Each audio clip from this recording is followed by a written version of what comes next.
Kaya nga, 7 minutes. Maayong gabi, kanang tanan mga kaigsunan. Dasig, dasig dito always mga kaigsunan.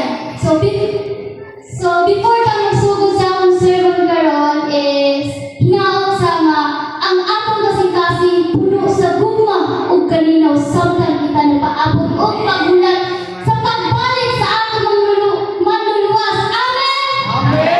Amen gyud mga kaigsunan. So ang akong sermon karon mga kaigsunan is naguluhan og grace. So sa Bisaya ko mga kaigsunan, grasya. So ang atong teksto nga pagabasahon karon is makita dira sa Ephesians chapter 2 verse 8 to 9. For by grace are you saved through faith, and does not of yourself.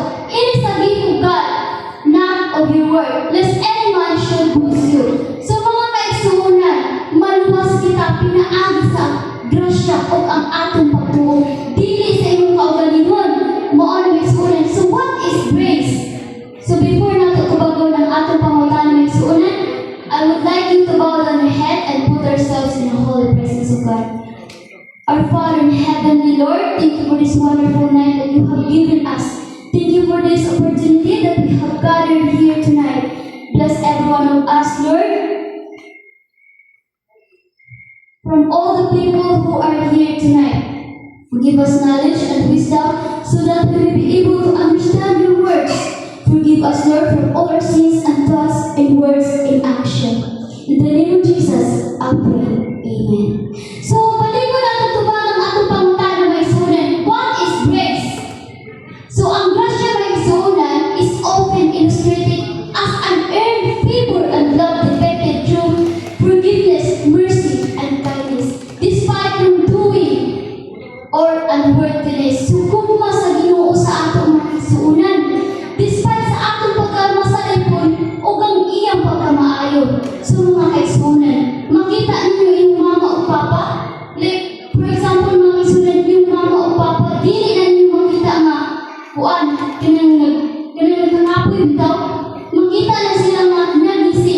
Pero deep inside mga kaigsunan, sa ilang pagtrabaho mga kaigsunan, nakalipong-lipong na, usa na ang kuan mga kaigsunan, daghan sila balatian, kay gusto sila mga kaigsunan nga, para naasli ka provide mga kaigsunan sa imo nga, o para ka mo mabuhay, anak niya ako mga kaigsunan.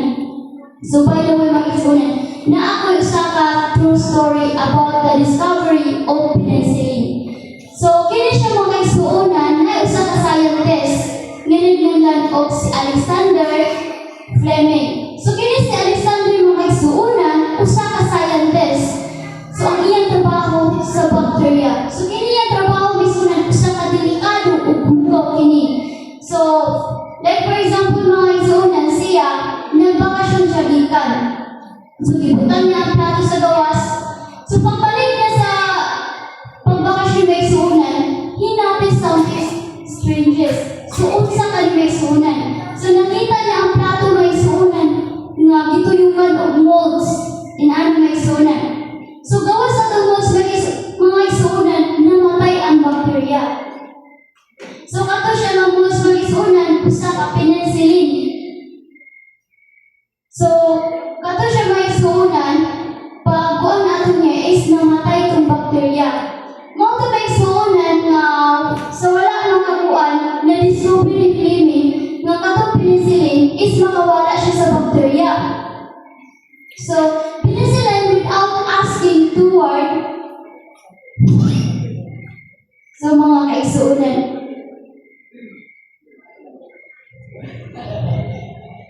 so mao na kaigsunan nga katong penicillin is makaayos sa infection. Na-discover siya kaigsunan ni Fleming by an accident. Penicillin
wala nilabot ang Ten Commandments. Naagi hapon mga igsuunan kay kining Ten Commandments is mao man ang atong ginagamit bitaw para maka-communicate tayo Jesus. So yun ang mga igsuunan, pusa magtuol kita kay sa kaisog nato sa trono o makakaplag o grasya na makatabang ka nato mga igsuunan sa panahon sa pakinahanglanon nato mga igsuunan. So kamo mga igsuunan, kung mga yung tabang, asa mo mga yung tabang? Sa Ginoo mga igsuunan. Yes, kay kung unsa sa daghang mga talagman ang naabot sa tuwa, muluhod man na dalit sa mga igsuunan, Ginoo. Lisod na kay amo ang kuan, wala na may pagkaon, Ginoo. So inana mga igsuunan, no?